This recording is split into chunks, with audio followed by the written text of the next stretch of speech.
Hello, this is Chef John from foodwishes.com with classic peanut butter cookies. And by classic, I mean no secret ingredients, no new modern techniques, just traditional old-fashioned cookie goodness. And here's how you make them. They're super easy.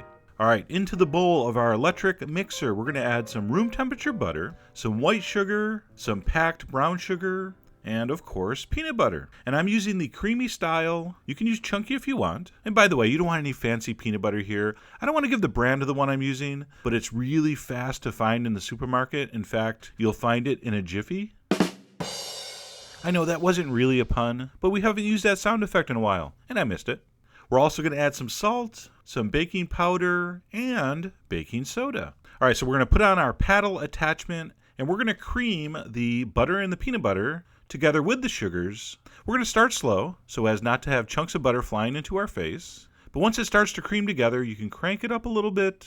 And in about a minute, you should be looking at something like this. All right, so once that's all creamed together nicely, we're going to take a spatula and scrape down the sides. Now, if you want that job to be really annoying, use a tiny, freakishly small spatula like I have. It will take forever. So a little tip, choose a bigger spatula than I did. All right, once that's all scraped down, we're going to add one whole egg. Turn the mixer back on till that's mixed in.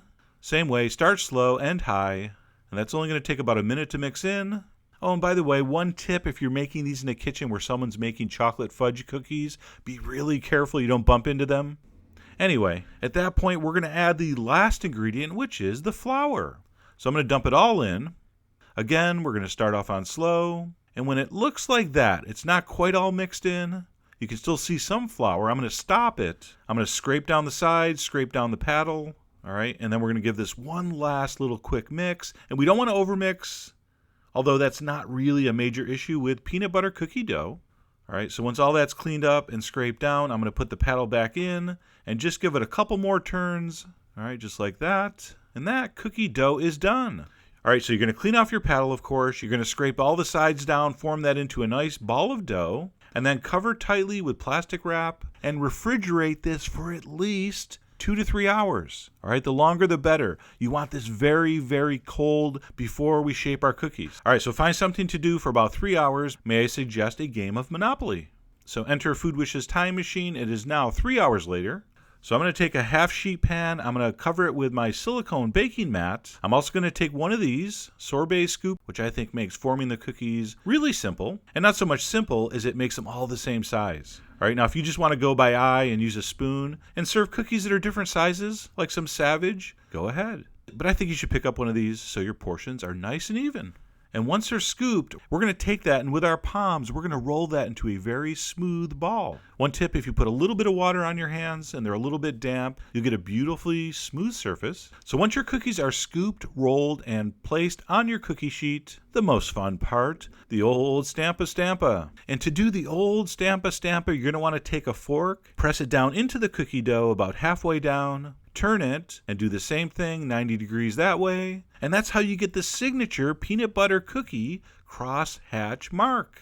By the way, rumor has it that this crosshatch peanut butter cookie design actually gave those nerds at Twitter the idea for the hashtag. I know, hashtag OMG. All right, once your cookies have all gotten the old Stampa Stampa, we're going to put those in a 375 degree oven for 10 minutes. And that's it. Look at that. Gorgeous, traditional peanut butter cookies. Now I want you to let those sit on the hot pan for just 5 minutes. And by that time, they'll be just cool enough to transfer to your rack where they will sit until they're cool enough to eat. And what does that mean? Oh, that's up to you. I believe they're at their ultimate awesomeness, just slightly over room temperature, just a touch warm. But some people like them hot, some people like them cold. All right, so whatever turns you on, within reason.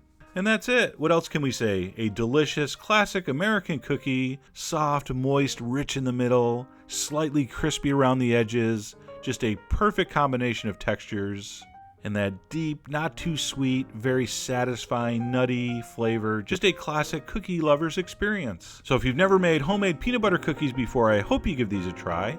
Head over to foodwishes.com for all the ingredient amounts and more info as usual. And as always, enjoy.